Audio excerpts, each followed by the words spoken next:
FANCIER Educational Society Thoubal na run TOUGADABA Smart Kids Foundation KOUBA Kids Center ama Thoubal Wangmataba Da Leiba Sofia English School da Saknairaba actor AMADI singer HAMOM Sadananda AMADI YARSIN CHANU na Hangdokkhre FANCIER Educational Society Thoubal gi President It's Priyo Sofia School gi Oja Singh Guardian Kaya AMADI Mahairoi Kaya na Sarugya duna pangthokgiba Kids Center Hangdokpagi tharamadda actor singer HAMOM Sadananda na Pikliba angangbu makoyi foundation hena fagatnaba hangdokliba Kids Center asina angangsingbu hena mayek singna takpiba ngamnanaba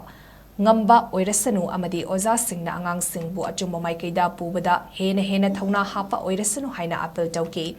Secretary P. Surchandra Sarmana Thauramgi Waral Piraduna Nauna Hangdokliba Kids Center asina Sofia English School gi 0 km gi akoibada leiba mafamgi kids ki mahairoi singda free admission fee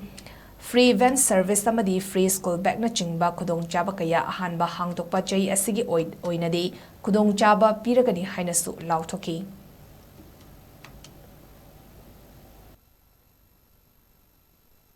Free transport facilities aba bizagani masima koi Sofia school tawal maikai ki akogi angang singida ko bizaba koi kudol mani masike iroina angang singige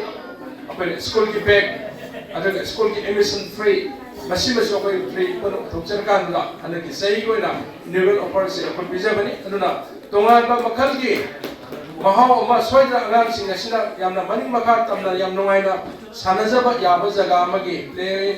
Big pa angang sing ko foundation ko sing da api banamna ba hapsalabi ba FANCIER ba Sofia ki kanusida Smart Kids Foundation haina platform se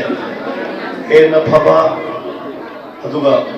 angang singsu mayik singna apiba ambiba ngamba ja singsu angang singu apiba na yek ba class keep to ngamba ena phaba pina bi ko isno wa